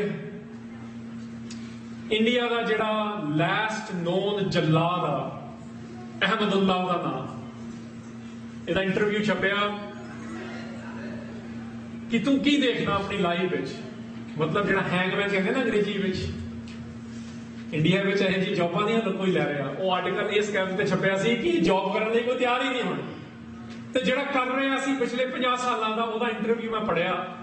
ਉਹਨੂੰ ਪੁੱਛਦੇ ਨੇ ਅਹਿਮਦੁੱਲਾ ਨੂੰ, ਕਹਿੰਦਾ ਮੈਂ ਤਾਂ ਆਪਣੇ ਬੱਚਿਆਂ ਨੂੰ ਵੀ ਨਹੀਂ ਦੱਸਿਆ ਮੈਂ ਕੀ ਕਰਦਾ, ਕਿਉਂਕਿ ਦੇਖੋ ਕਿਸ ਤਰ੍ਹਾਂ ਦੀ ਜੌਬ ਆ, ਕਿਵੇਂ ਬੰਦਾ ਦੱਸੇ। ਬਟ ਜਿਹੜੀ ਗੱਲ ਇੱਥੇ ਸੁਖੇਜਨ ਦੇ ਨਾਲ ਜੁੜਦੀ ਆ, ਉਹਨੂੰ ਪੁੱਛਦੇ ਨੇ ਜਿਹੜਾ ਉਹ ਲਾਸਟ ਸਟੈਪਸ ਹੁੰਦੀਆਂ ਨੇ ਨਾ, ਡੈਡ ਮੈਨ ਵਾਕਿੰਗ ਕਿਹਾ ਜਾਂਦਾ। ਇੱਕ ਅੰਗਰੇਜ਼ੀ ਚ ਮੂਵੀ ਵੀ ਬਣੀ ਸੀ ਉਹਦੇ ਬਾਰੇ ਹੋਰ ਸੰਦਰਭ ਵਿੱਚ, ਕਿ ਜਦ ਬੰਦਾ ਜਿਹਨੂੰ ਸਜ਼ਾਏ ਮੌਤ ਸਰਕਾਰ ਨੇ ਦੇਤੀ, ਤੁਹਾਨੂੰ ਦੱਸਿਆ ਕਿਵੇਂ ਦਿੱਤੀ, ਉਹਨਾਂ ਕੋਲ ਸਬੂਤ ਉਹਦਾ ਵੀ ਨਹੀਂ ਆ, ਤੇ ਹਿੰਦੁਸਤਾਨ ਦੀ ਸੁਪਰੀਮ ਕੋਰਟ ਤੇ ਚੈਲੰਜ ਉਠਾਇਆ ਗਿਆ ਹੈਗਾ ਕਿ ਕਿਹੜੇ ਲੈਵਲ ਤੇ ਉੱਥੇ ਸਜ਼ਾਵਾਂ ਸੁਣਾਈਆਂ ਜਾਂਦੀਆਂ ਨੇ। ਜਿਹੜੇ ਕਹਿੰਦੇ ਨੇ ਨਾ ਕਿ ਇਨਸਾਫ ਸਾਨੂੰ ਲੀਗਲ ਲੈਵਲ ਤੇ ਮਿਲ ਸਕਦਾ, ਕਿਹੜੇ ਭੁਲੇਖੇ 'ਚ ਬੈਠੇ ਹੋ। 31 ਸਾਲ ਹੋ ਗਏ, ਉਹਨਾਂ ਨੇ 84 ਨਵੰਬਰ ਦਾ ਕੋਈ ਕਨਵਿਕਟ ਨਹੀਂ ਕੀਤਾ। ਉਹ ਬੰਦਾ ਲੱਗਿਆ ਹੋਇਆ, ਲੜੀ ਜਾਂਦਾ ਕੇਸ। ਤੇ ਇੱਥੇ ਸੁਖੇ ਜਿੰਨੇ ਦੇ ਕੇਸ ਵਿੱਚ ਵੀ ਕਿਤਾਬ ਛਪੀ ਹੈਗੀ, ਵੇਜਸ ਆਫ ਇੰਪਿਊਨਿਟੀ, ਉਹ ਦੱਸ ਰਹੀ ਹੈ ਕਿ ਉਹਨੂੰ ਵੀ ਸਜ਼ਾਏ ਮੌਤ ਦੇਣ ਦੇ ਵੇਲੇ ਉਹਨਾਂ ਕੋਲ ਸਬੂਤ ਨਹੀਂ ਹੈ, ਤੇ ਉਹਨਾਂ ਦੀ ਟੈਸਟਮਨੀ ਤੇ ਹੀ ਦੇ ਰਹੇ ਨੇ। ਉਹਨਾਂ ਤੋਂ ਤੁਸੀਂ ਐਕਸਪੈਕਟ ਕਰਦੇ ਹੋ ਕੁਝ ਕਰਨਗੇ, ਉਹ ਨਹੀਂ ਕੁਝ ਕਰ ਸਕਦੇ। ਅਹਿਮਦੁੱਲਾ ਨੂੰ ਪੁੱਛਿਆ ਗਿਆ ਕਿ ਜਿਹੜਾ ਡੈਡ ਮੈਨ ਵਾਕਿੰਗ ਹੁੰਦਾ, ਜਿਹੜੀਆਂ ਅਖੀਰਲੀਆਂ ਸਟੈਪਸ ਹੁੰਦੀਆਂ ਨੇ ਜਦ ਬੰਦਾ ਜਾ ਰਿਹਾ ਫਾਂਸੀ ਦੇ ਫੰਦੇ ਤੇ, ਕਹਿੰਦਾ ਤੂੰ ਆਪਣੀ ਲਾਈਫ, ਤੇਰਾ 50 ਸਾਲ ਦਾ ਐਕਸਪੀਰੀਅੰਸ ਆ, ਤੂੰ ਕੀ ਕੀ ਦੇਖਿਆ। ਬਹੁਤ ਸਮਝਣ ਵਾਲੀ ਗੱਲ ਹੈ। ਜਿਵੇਂ ਯੂਰਪ ਦੇ ਵਿੱਚ ਇਹੋ ਜਿਹੀਆਂ ਗੱਲਾਂ ਹੁੰਦੀਆਂ ਨੇ, ਜਿਵੇਂ ਸਰ ਥਾਮਸ ਮੋਰ ਨੂੰ ਜਦ ਮਾਰਿਆ ਗਿਆ, ਉਹਨੂੰ ਵੀ ਪੁੱਛਦੇ ਨੇ ਜਦੋਂ ਸਜ਼ਾਏ ਮੌਤ ਮਿਲਦੀ ਆ, ਉਹ ਕੀ ਦੇਖ ਰਿਹਾ, ਉਹ ਕੀ ਸੋਚ ਰਿਹਾ। ਆਪਾਂ ਸਿੱਖ ਇਤਿਹਾਸ ਵਿੱਚ ਵੀ ਇਹੋ ਜਿਹੀਆਂ ਗੱਲਾਂ ਕਰਦੇ ਆ, ਜਦ ਕਿਹਾ ਜਾਂਦਾ ਨਾ ਕਿ ਬੰਦ ਇੱਥੇ ਨਹੀਂ, ਇੱਥੇ ਸ਼ੁਰੂ ਹੁੰਦੇ ਨੇ। ਇਹ ਅਵੇਅਰਨੈਸ ਦੱਸ ਰਹੀ ਹੈ ਕਿ ਸਾਡੀ ਸੁਰਤ ਕਿੱਥੇ ਜੱਗੀ ਹੋਈ ਹੈ, ਹਰ ਲੈਵਲ ਤੇ ਅਸੀਂ ਜਾਗੇ ਹੋਣਾ। ਤੇ ਅਹਿਮਦੁੱਲਾ ਨੂੰ ਪੁੱਛਿਆ ਗਿਆ ਕਿ ਤੂੰ ਆਪਣੀ ਲਾਈਫ ਵਿੱਚ ਕੀ ਦੇਖਿਆ 50 ਸਾਲਾਂ 'ਚ, ਕਿਸ ਕਿਸਮ ਦੇ ਬੰਦੇ ਦੇਖੇ ਨੇ ਜਿਹੜੇ ਉਹ ਤੁਰ ਰਹੇ ਹੁੰਦੇ ਨੇ ਫਾਂਸੀ ਦੇ ਬੰਦੇ ਨੂੰ ਚੁੰਮਣ ਲਈ। ਕਹਿੰਦਾ ਕੁਝ ਬੰਦੇ ਨੇ, ਉਹਦੀਆਂ ਲਾਈਨ ਦਾ ਐਗਜ਼ੈਕਟ ਰੀਡ ਕਰਦਾ, ਕਹਿੰਦਾ ਕਿ ਸਮ ਕੋਲੈਪਸ ਔਨ ਦਾ ਵੇ, ਕਹਿੰਦਾ ਕਈ ਤਾਂ ਡਿੱਗ ਵੀ ਟੰਡੇ। ਮਤਲਬ ਤੁਸੀਂ ਅੰਦਾਜ਼ਾ ਲਾ ਲਓ ਬੰਦੇ ਦੀ ਕਿੰਨੀ ਖਸਤਾ ਹਾਲਤ ਹੋਣੀ ਹੈ ਕਿ ਬੰਦੇ ਦਾ ਡਿੱਗ ਜਾਣਾ, ਰੋ ਰਹੇ ਨੇ, ਕੁਰਲਾ ਰਹੇ ਨੇ। ਇਨਫੈਕਟ ਉਹ ਕਹਿੰਦਾ ਕਈਆਂ ਦਾ ਤਾਂ ਪਿਸ਼ਾਬ ਵੀ ਨਿਕਲ ਜਾਂਦਾ। ਸਮ ਰਿਮੇਨ ਸੋਲਮ, ਕਹਿੰਦੇ ਕਈਆਂ ਨੂੰ ਪਤਾ ਹੀ ਨਹੀਂ ਹੁੰਦਾ ਹੋ ਕੀ ਰਿਹਾ, ਉਹ ਚੁੱਪ ਹੀ ਖੜੇ ਰਹਿੰਦੇ ਨੇ। ਫਿਰ ਉਹ ਗੱਲ ਕਰਦਾ ਨਾਂ ਦੇ ਕੇ, ਬਾਕੀਆਂ ਦੇ ਨਾਂ ਨਹੀਂ ਦਿੱਤੇ ਉਹਨੇ। ਦੇਖੋ ਗੱਲ ਇਹ ਹੁੰਦੀ ਹੈ ਤੁਹਾਨੂੰ ਯਾਦ ਕੌਣ ਆ। ਅਰਲੀਅਰ ਸ਼ਬਦ ਸ਼ੁਰੂ ਕੀਤਾ ਸੀ ਨਾ ਕਿ ਜਿਹਨੂੰ ਯਾਦ ਹੈ ਉਹ ਜੀ ਰਿਹਾ, ਜਿਹੜਾ ਭੁੱਲ ਗਿਆ ਉਹ ਮਰ ਚੁੱਕਿਆ। ਗੁਰਬਾਣੀ ਦੇ ਲਫ਼ਜ਼ ਸੀਗੇ ਉੱਥੇ। ਉਹ ਕਹਿ ਰਿਹਾ ਜਲਾਦ ਇੰਡੀਆ ਦਾ, ਕਹਿੰਦਾ ਫੇਰ ਕਈ ਸੁੱਖੇ ਜਿੰਦੇ ਵਰਗੇ ਹੁੰਦੇ ਨੇ, ਨਾਂ ਵੀ ਯਾਦ ਆ ਉਹਨੂੰ ਕਿਉਂਕਿ ਬੰਦੇ ਵੱਖਰੇ ਸੀ। ਕਹਿੰਦਾ ਫਿਰ ਉਹਨੇ ਖਾਲਿਸਤਾਨੀ ਵਰਡ ਵੀ ਯੂਜ਼ ਕੀਤਾ, ਕਹਿੰਦੇ ਉਹਦੇ ਵਰਗੇ ਖਾਲਿਸਤਾਨੀ ਹੁੰਦੇ ਨੇ ਜਿਹੜੇ, ਇਨਫੈਕਟ ਅੰਗਰੇਜ਼ੀ ਜਿਹੜਾ ਇੰਟਰਵਿਊ ਛਪਿਆ ਉਹਦੇ ਲਾਈਨ ਮੈਂ ਪੜ੍ਹ ਦਵਾਂ, chant freedom slogans at the top of their voices. ਕਹਿੰਦੇ ਜਿਹੜੇ ਆਜ਼ਾਦੀ ਦੇ ਗਾਣੇ, ਆਜ਼ਾਦੀ ਦੇ ਬੋਲ ਬਾਲੇ ਜਿੰਨਾ ਉੱਚੀ ਕਰ ਸਕਦੇ ਨੇ, ਇੰਨਾ ਉੱਚੀ ਬੋਲ ਰਹੇ ਹੁੰਦੇ ਨੇ। ਜਲਾਦ ਨੂੰ ਯਾਦ ਆਏ, ਇਹ ਸਟੋਰੀਆਂ ਦੱਸਣੀਆਂ ਪੈਣਗੀਆਂ ਸਾਨੂੰ। ਜਿਹੜਾ ਜੱਜ ਉੱਥੇ ਬੈਠਾ ਪੂਨੇ ਵਿੱਚ, ਉਹਨੂੰ ਕੀ ਯਾਦ ਆ, ਇਹ ਵੀ ਦੱਸਣਾ ਪੈਣਾ। ਤੇ ਜੇ ਤੁਹਾਨੂੰ ਇਹ ਚੀਜ਼ਾਂ ਪਤਾ ਕਰਨੀਆਂ ਨੇ, ਘੱਟ ਤੋਂ ਘੱਟ ਉਹਨਾਂ ਦੀ ਲੈਟਰ ਜ਼ਰੂਰ ਪੜ੍ਹ ਲਓ, ਜਿਹੜੀ ਇੱਕ ਵੱਡੀ ਲੈਟਰ ਆ, ਪੰਜਾਬੀ ਵਿੱਚ ਵੀ ਆ, ਅੰਗਰੇਜ਼ੀ ਵਿੱਚ ਵੀ ਆ। ਬਾਕੀ ਲੈਟਰਸ ਦੀ ਗੱਲ ਬਾਅਦ ਚ ਆਊਗੀ। ਹੁਣ ਜਦ ਇਹ ਹੋ ਗਿਆ, ਹੁਣ ਅੱਜ ਨਾਲ ਇਹਨੂੰ ਜੋੜੀਏ। ਪੰਜਾਬ ਦੇ ਵਿੱਚ ਪ੍ਰੋਟੈਸਟ ਹੋਏ, ਪੰਜਾਬ ਬੰਦ ਹੋਇਆ, 300 ਬੰਦਾ ਅਰੈਸਟ ਹੋਇਆ ਉਸੇ ਵੇਲੇ ਪੰਜਾਬ ਦੇ ਵਿੱਚ। ਤੇ ਪੂਨੇ ਜੇਲ੍ਹ ਦੇ ਵਿੱਚ ਸਰਕਾਰ ਨੇ ਕਈ ਕਿਸਮ ਦੀਆਂ ਮਿਲਟਰੀਆਂ ਫੇਰ ਭੇਜੀਆਂ ਕਿ ਪਤਾ ਨਹੀਂ ਹੁਣ ਕੀ ਕਰਨਗੇ। ਪਤਾ ਜਿਹੜੇ ਬੰਦੇ ਉਸ ਵੇਲੇ ਅਰੈਸਟ ਹੋਏ ਸੀ ਉਹਨਾਂ ਚੋਂ ਕੌਣ ਸੀ? ਨਾ ਮੈਂ ਜਾਣ ਕੇ ਬੋਲਣਾ ਚਾਹੁੰਦਾ, ਕਿਉਂਕਿ ਅੱਜ ਕੀ ਹੋ ਰਿਹਾ ਤੇ ਉਸ ਵੇਲੇ ਕੀ ਹੋ ਰਿਹਾ ਸੀ। ਕਿਉਂਕਿ ਜੇ ਭੁੱਲ ਜਾਓਗੇ ਚੀਜ਼ਾਂ ਬਦਲਣਗੀਆਂ, ਜੇ ਯਾਦ ਰੱਖੋਗੇ ਚੀਜ਼ਾਂ ਤਾਜ਼ਾ ਰਹਿਣਗੀਆਂ। सिमरन की है, मैं सिमरन लफ्ज इत्थे जोड़ देना। सिमरन का लफ्जी मतलब है याद।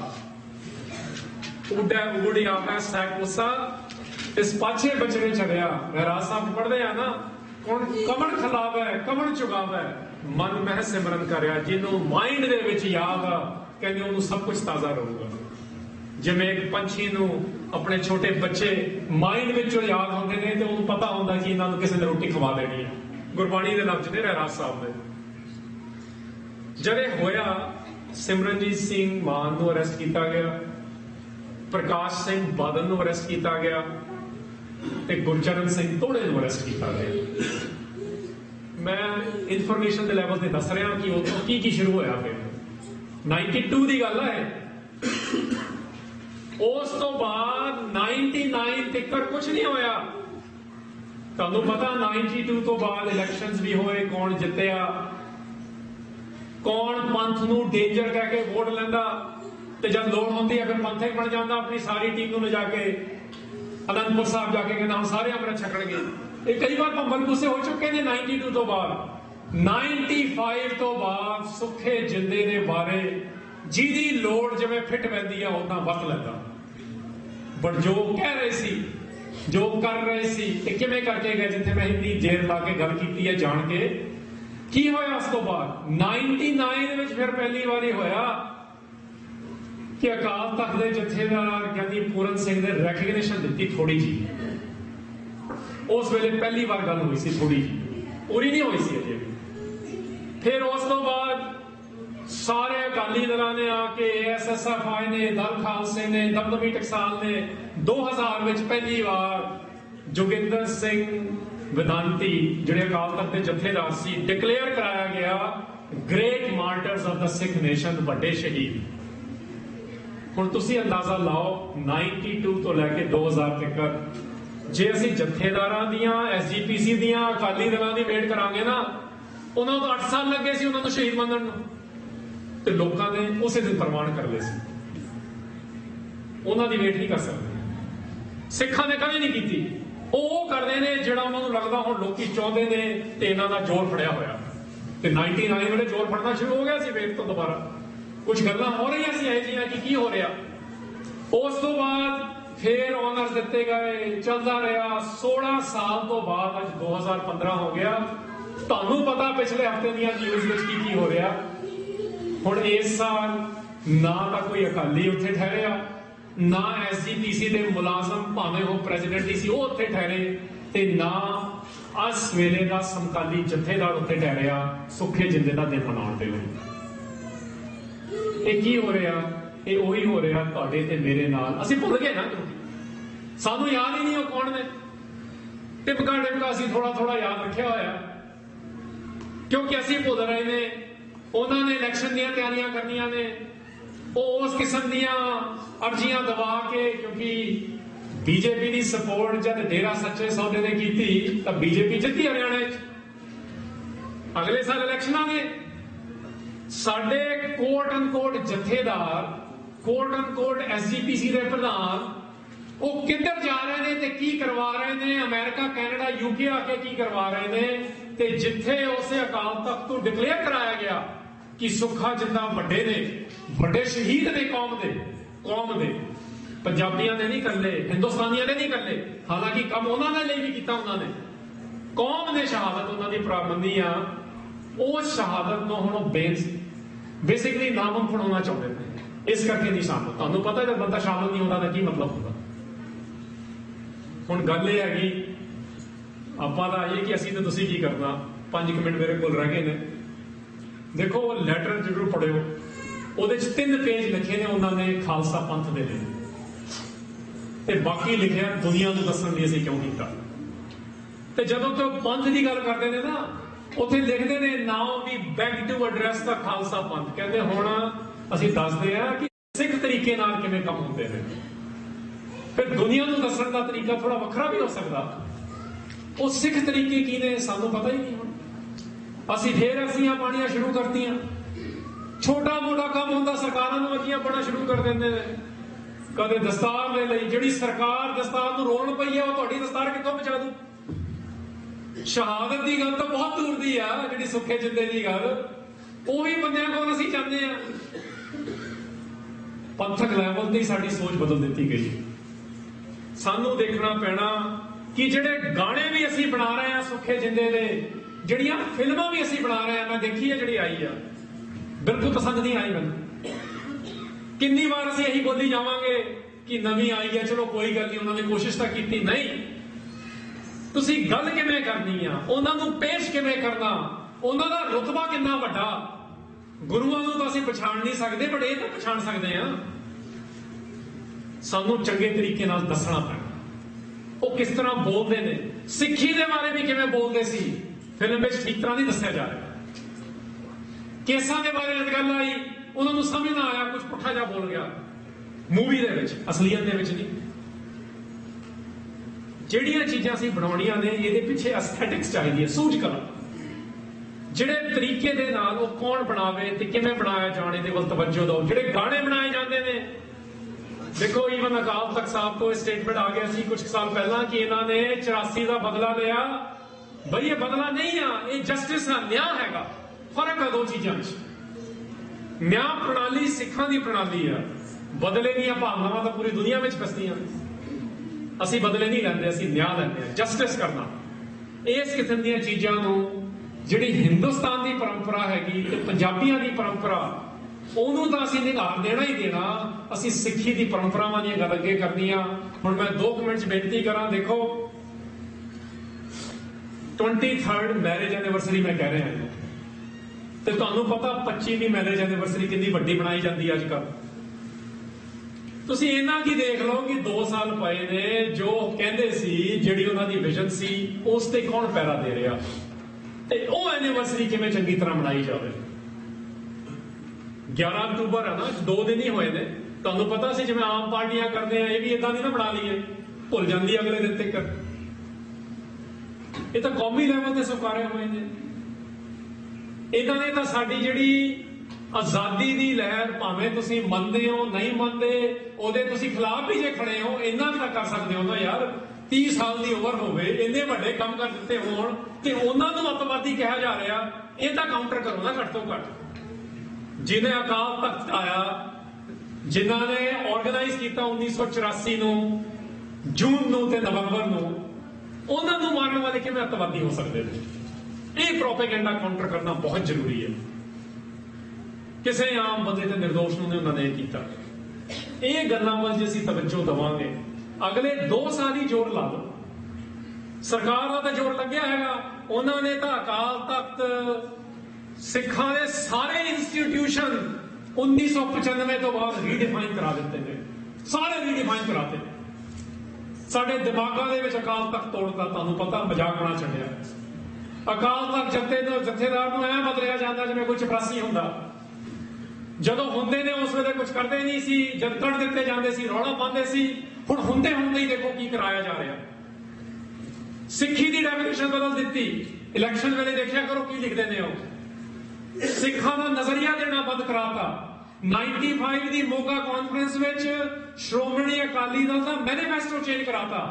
ਸ਼੍ਰੋਮਣੀ ਅਕਾਲੀ ਦਲ ਬਣਾਈ ਗਈ ਸੀ ਸਿੱਖਾਂ ਦੇ ਪੋਲੀਟੀਕਲ ਰਾਈਟਸ ਲਈ 1921 ਦੇ ਵਿੱਚ, ਤੇ 95 ਵਿੱਚ ਉਹਨਾਂ ਨੇ ਕਹਿਤਾ ਹੁਣ ਇਹ ਸਿੱਖਾਂ ਦੀ ਪਾਰਟੀ ਨਹੀਂ ਹੈ, ਇਹ ਪੰਜਾਬੀਆਂ ਦੀ ਪਾਰਟੀ ਹੈ। ਸਾਰਾ ਕੁਝ ਬਦਲਿਆ ਜਾ ਰਿਹਾ ਤੁਹਾਡੇ ਤੇ ਮੇਰੇ ਸਾਹਮਣੇ। ਪਹਿਲਾਂ ਫਿਜ਼ੀਕਲੀ ਤੋੜਿਆ ਜਾਂਦਾ ਸੀ, ਹੁਣ ਉਹਨਾਂ ਨੇ ਦੇਖਿਆ ਫਿਜ਼ੀਕਲ ਤੋੜਨ ਦੀ ਲੋੜ ਨਹੀਂ, ਹੁਣ ਸਾਡੇ ਦਿਮਾਗਾਂ ਵਿੱਚ ਤੋੜ ਰਹੇ ਨੇ। ਸਾਨੂੰ ਵੀ ਲੜਾ ਛੱਡਿਆ, ਸਿੱਖ ਕੌਣ ਹੈ ਤੇ ਸਿੱਖ ਕੌਣ ਨਹੀਂ ਹੈ। ਇਹ ਕਿੱਦਾਂ ਦੀ ਗੱਲ? ਅਸੀਂ ਪੂਰੇ ਇਤਿਹਾਸ ਨਹੀਂ ਲੜੇ ਇਸ ਇਸ਼ੂ ਪਿੱਛੇ, ਹੁਣ ਪਿਛਲੇ 30 ਸਾਲਾਂ ਚ ਐਵੇਂ ਲੜੀ ਜਾਂਦੇ। ਹੁਣ ਆਪਾਂ ਇੱਕ ਦੂਜੇ ਵੱਲ ਦੇਖਦੇ ਹਾਂ, ਸਿੱਖ ਲੱਗਦਾ ਨਹੀਂ ਲੱਗਦਾ। ਇਹ ਕਿੱਦਾਂ ਦਾ, ਮਾਫੀ ਕਰਿਓ, ਗੁਰੂ ਗ੍ਰੰਥ ਸਾਹਿਬ ਦੀ ਹਜ਼ੂਰੀ ਚ ਬੈਠਾ, ਪਰ ਇਹ ਕਿਸ ਕਿਸਮ ਦਾ ਬਕਵਾਸ ਹੈਗਾ? ਪੂਰੀ ਹਿਸਟਰੀ ਵਿੱਚ ਸਾਡੀ ਇਹ ਲੜਾਈ ਨਹੀਂ ਹੋਈ। ਤਾਂ ਉਹ ਤੁਹਾਡਾ ਤੇ ਗੁਰੂ ਦਾ ਰਿਸ਼ਤਾ, ਕੋਈ ਕਿਸੇ ਵੇਲੇ ਅੰਮ੍ਰਿਤ ਛਕ ਲੂ, ਕੋਈ ਕਿਸੇ ਵੇਲੇ ਸ਼ਰਾਬ ਛੱਡੂ, ਕੋਈ ਕਿਸੇ ਵੇਲੇ ਕੇਸ ਰੱਖ ਲੂ। Don't fight about that. ਸੁੱਖੇ ਜਿੰਦੇ ਦੀ ਲਾਈਫ ਵਿੱਚ ਇਹ ਦੇਖ ਲਓ, ਇਹ ਇਸ਼ੂ ਸਾਡਾ ਨਹੀਂ ਆ, ਇਹ ਤੁਹਾਡੇ ਤੇ ਗੁਰੂ ਦੇ ਵਿਚਾਲੇ ਦੀ ਗੱਲ ਆ। ਜਿਹੜਾ ਕੌਮੀ ਕੰਮ ਆ, ਜਿਹੜਾ ਕੰਮ ਕਰਦਾ ਸੀ, ਉਹਨੂੰ ਸਲੂਟ ਕਰਦੇ ਆ। ਕੌਮੀ ਕੰਮ ਵੱਲ ਧਿਆਨ ਦਿਓ, ਕੌਮੀ ਕੰਮ ਵੱਲ। ਨਿੱਜੀ ਕੰਮਾਂ ਵੱਲ ਤਾਂ ਆਪਾਂ ਸਾਰੇ ਧਿਆਨ ਦੇਈ ਜਾਂਦੇ ਨੇ, ਤੇ ਮੇਰੇ ਵਾਂਗੂ ਕਈ ਜਿਹੜੇ ਬੜਾ ਹੀ ਪਾਠ ਕਰ ਲੈਂਦੇ ਨੇ, ਹਉਮੈ ਵੀ ਵਧ ਜਾਂਦੀ ਆ। ਪਾਠ ਕਰਨਾ ਅਸੀਂ, सिमरन करना बट पाठ ते सिमरन की है वो याद दिवावे कि साडा मकसद की है, इस दुनिया च की करना आए आ, ते इस दुनिया में जिहड़ा एक इनजस्टिस एक खास किस्म का जिहड़ा इंसाफ लैना हैगा लोगों के लैवल ते वो किवें लैना, सुखे जिंदे दी उस किस्म की गाथा। ये गाथा खत्म नहीं होनी चाहिए। सरकारां ने जोर छड्डो, सिखां दा हुण जोर लग रहा है गाथा खत्म हो जाए। कित्थे यूनिवर्सिटियां बनाईयां जा रही इस साल, देख लो तुसीं। सानू लोड़ आ गुरु ग्रंथ साहब के शब्द के लैवल से, जिथों मैं गल शुरू की सी अज, जे गुरु नूं भेटा जिहड़ा गुरु नूं भेंट कर रहा अपने आप नूं, ते गुरु नूं भेंट करन दे वखरे वखरे रंग ने, इक्को तरीका कोई नहीं हैगा। ਉਹਦਾ एक खास कौमी तरीका है अमृत छकना, बट बंदे की अपनी तैयारी है, तुसीं किसी के पिछे ना लगो। सुखे जिंदे ने अपनी तैयारी की, सुखे जिंदे की लाइफ एक साडे लई इलस्ट्रेशन आ, एक नमूना बहुत वड्डा कि एक आम सिख मुंडा जिहड़ा कॉलेज का स्टूडेंट हुंदा या दो सीगे जिवें हो, किवें एक कॉलेज की लाइफ दे विच जे कोई वड्डा हादसा भी हो जाए, कौमी हादसा हो जाए, असीं अपने लाइफ स्टाइल नूं किवें चेंज करना। वो चेंज करते अपने लिए, लोगों ने नहीं चेंज किया उन्होंने। फिर जो अपने लाइफ स्टाइल में चेंज करता, फिर उन्होंने कोई परवाह नहीं होंगी लोग की कहते हैं, फिर उन्होंने सिर्फ एको परवाह होंगी है कि गुरु की सोचो। जी असी अखीरली शब्द की लाइन में गल करा, इतने जो आप पॉपुलर शब्द पढ़ते हैं ना शहादत बारे, उत्थे आना सिर दीजे कान ना कीजे। कान ना कीजे का मतलब होंदा पॉपुलर ओपीनियन की परवाह नहीं करती। अज के लफ्ज़ां च ਅਸੀਂ पॉपुलर ओपीनियन देखते हैं, लोग की कहणगे, सरकार की कहणगे, मेरे घर वाले की कहणगे। कहते जिहने ये काम करने ने वो पॉपुलर ओपीनियन नहीं देखते, ਉਹਦੇ ਵਿੱਚ ਜਥੇਦਾਰ भी शामिल होणगे ते अकाली दलों के ਜਿਹੜੇ इस वेले प्रधानगी कर रहे वो भी शामिल होणगे, क्योंकि उन्होंने भी कोई फायदा नहीं। जब उन्होंने फायदा होंदा वो रैस्ट दे देंगे सी, जब उन्होंने इलैक्शन जितना वो कहणगे जरूर करो, जब उन्होंने अगला इलैक्शन जितना तो देखो कितने भज गए ने इस हिसाब। सो असी देखना हैगा जिहड़ा ने इनकंप्लीटनेस दे विच भी सुखे जिंदे वांगू अपनी लाइफ नूं इस धरती ते कंप्लीट कीता। ये जिहड़ा असीं बनाता ना कि अगे जाके कंप्लीट हो, पता नहीं कित्थे जावांगे उत्थे मिलू, कुछ नहीं ऐसा पंबल पुस्सा। मर जीवड़ा बनना इत्थे आ, असीं अपने आप नूं कंप्लीट इत्थे ही करके जाना। ते सुखा जिंदा 20th सेंचुरी दा बहुत वड्डा एक एग्जाम्पल आ। आपां नूं लगदा सिक्खी किते पुराने दिनां च हुंदी सी, उत्थे भी एक पंजाबी है, एक राजस्थानी है, हिस्ट्री रिपीट कर रही है अपने आप को मस्से रंगण वांगू। उस वेले भी एक राजस्थानी सी, एक पंजाबी सी। ये 20th सेंचुरी एग्जाम्पल आ। ये एग्जाम्पल अपने न्याणिਆਂ ਨੂੰ दसो ताकि ਉਹ ਜਿਹੜੇ ਅੱਜ ਕੱਲ ਦੇ ਗਾਣੇ ਨੇ ਉਸ ਤੋਂ ਬੈਟਰ ਗਾਣਾ ਲਿਖ ਸਕਣ, ਜਿਹੜਾ ਸਿੱਖ ਸਰੂਪ ਵਿੱਚ ਬਾਹਰ ਲੈ ਕੇ ਆਵੇ ਉਹਨਾਂ ਨੂੰ। ਜਿਹੜੀਆਂ ਅੱਜ ਮੂਵੀਆਂ ਬਣ ਰਹੀਆਂ ਉਹਨਾਂ ਤੋਂ ਬੈਟਰ ਮੂਵੀਆਂ ਬਣਾਵੇ, ਕਿਉਂਕਿ ਇਹ ਮੂਵੀਆਂ ਅਜੇ ਉਹਨਾਂ ਦੇ ਪ੍ਰਤੀ ਜਸਟਿਸ ਨਹੀਂ ਕਰ ਰਹੀਆਂ, ਅਜੇ ਉਹਨਾਂ ਨੂੰ ਛੋਟਾ ਕਰਕੇ ਦਿਖਾ ਰਹੀਆਂ। 30 ਸਾਲ ਦੀ ਉਮਰ ਦੇ ਵਿੱਚ ਬਹੁਤ ਘੱਟ ਬੰਦੇ ਤੁਹਾਨੂੰ ਮਿਲਣਗੇ ਦੁਨੀਆ ਦੇ ਵਿੱਚ ਜਿਨ੍ਹਾਂ ਨੇ ਵਿਦਿਨ 10 ਇਅਰਸ ਆਪਣੀ ਲਾਈਫ ਇਸ ਤਰ੍ਹਾਂ ਬਦਲਤੀ ਜਿਵੇਂ ਗੁਰਬਾਣੀ ਚ ਆਇਆ, ਭੁੱਲੇ ਮਾਰਗ ਜਿਹਨੇ ਬਤਾਇਆ ਐਸਾ ਗੁਰਬੜ ਭਾਗੀ ਪਾਇਆ। ਉਹਨਾਂ ਦੀ 25ਵੀਂ ਐਨੀਵਰਸਰੀ, ਮੈਰਿਜ ਐਨੀਵਰਸਰੀ ਕਿਵੇਂ ਮਨਾਉਣੀ ਆ, ਉਹਨਾਂ ਦੀ ਸੋਚ ਤੇ ਕਿਵੇਂ ਪੈੜਾ ਦੇਣਾ। ਅਸੀਂ ਸਾਰੇ ਜਿਹੜੇ ਇੱਥੇ ਬੈਠੇ ਆ ਅਗਲੇ 2 ਸਾਲ ਇਹਦੇ ਵੱਲ ਤਵੱਜੋ ਦੇ ਦਿਓ ਤਾਂ ਸਾਨੂੰ ਸਮਝ ਆ ਜਾਊਗਾ ਕਿ ਜਦ 25th ਐਨੀਵਰਸਰੀ ਆਓ ਕੁਝ ਠੋਸ ਰੂਪ ਵਿੱਚ ਅਸੀਂ ਸਾਹਮਣੇ ਲਿਆ ਸਕੀਏ। ਆਪਣੇ ਨਿਆਣਿਆਂ ਨੂੰ ਇਹੋ ਜਿਹੇ ਗਾਣੇ, ਇਹੋ ਜਿਹੀਆਂ ਮੂਵੀਆਂ ਬਣਾਉਣ ਵੱਲ ਲਾਓ, ਆਪਣੇ ਪ੍ਰੋਗਰਾਮਾਂ ਨੂੰ ਇਹੋ ਜਿਹੀਆਂ ਚੀਜ਼ਾਂ ਵੱਲ ਲੈ ਕੇ ਜਾਓ ਕਿ ਗੁਰਬਾਣੀ ਦੇ ਆਧਾਰ ਤੇ ਹਿਸਟਰੀ ਦੇ ਆਧਾਰ ਤੇ, ਤੱਥਾਂ ਦੇ ਆਧਾਰ ਤੇ ਉਹਨਾਂ ਦੀਆਂ ਗੱਲਾਂ ਕਰ ਸਕਣ। ਫਿਰ ਸੁੱਖਾ ਜਿੰਦਾ ਸਾਡੇ ਯਾਰ ਰਹਿਣਗੇ, नहीं तो असीं सिर्फ उन्होंने एक गाने में ही छड़ देंगे, फिर वो साड़ी याद में भी रहने। याद असीं रखना, क्योंकि याद ही सिमरन आ। सिमरन दे विचों ही सारा कुछ पैदा होंदा। जिहड़ा भुल जांदा वो मर जांदा, ते जे असीं मरना हैगा दुनियावी लैवल ते तां भुल जाओ, जे गुरबाणी दे लैवल ते असीं मरना फिर सानूं याद रखना पैना। फिर असीं फिजिकल मौत तो नहीं घबराउंदे, फिर असीं जिहड़ियां इह रोज दी मौत है उस तो घबराने आ। ये दोनों को असीं याद रख रहे हैं, इस करके जी रहे हैं। तो इस किस्म का जीना गुरबाणी विच कबूलिया गया। आए प्रमाण से गुरबाणी कहती है सक्सैसफुल इज देयर लाइफ, आए प्रमाण से, क्योंकि वो अपनी लाइफ को लिखे ला के गए ने। इन्हां शब्दां नाल दास के मदा जाचेगा। वाहिगुरू जी का खालसा, वाहिगुरू जी।